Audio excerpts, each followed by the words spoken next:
Mr. Friedman, how much government intervention do you think is necessary to prevent the rise of monopoly and oligopoly under the free enterprise system, or would it take care of itself if left alone? Well, I believe if you examine the sources of monopoly and oligopoly, you will find that almost all those sources are government intervention.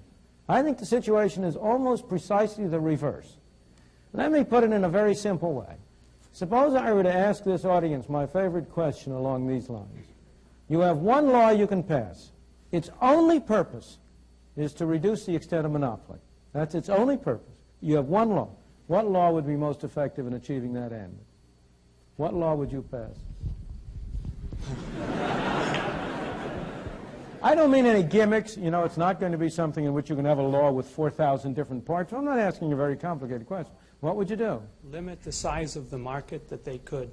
Well, that's one proposal. The limit is proposal. But you will agree with me, I'm sure, immediately that mine is a much better one. And that's free trade. Eliminate all tariffs and all restrictions on foreign trade, and you enable the world to come in as competition to prevent domestic monopoly.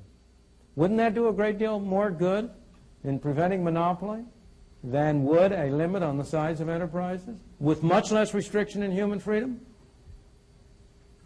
Now, if you ask yourself, where do monopolies come from?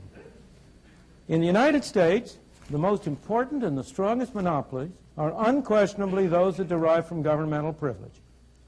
The monopoly of a TV license, granted by the government at a zero price.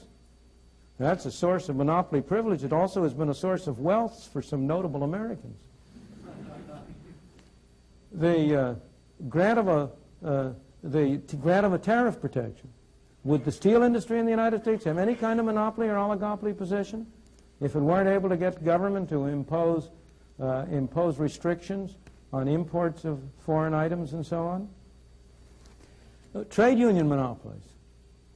They get their strength and their support from Davis-Bacon Act, Walsh-Healy Act, other governmental measures that interfere with competition by others.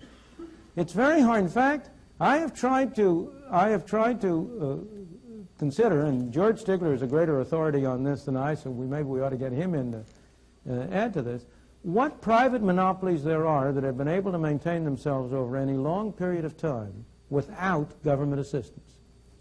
And I have myself only been able to construct two. One is an international one, the De Beers Diamond monopoly. It really is I don't understand it. Maybe George can tell us the answer. But it has been successful over a very long period. And the second was the New York Stock Exchange. Not more recently, because since 1934 it's had the help of the SEC. But before 1934, from about the Civil War to 1934, so far as I know, it had no government support, and yet it did maintain an effective monopoly.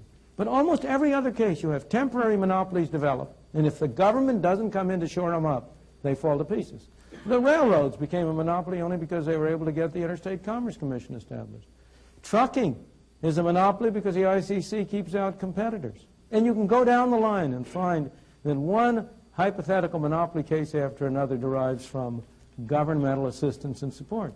So I think the answer to your question, and you and I have the same objective here, is less government intervention, not more.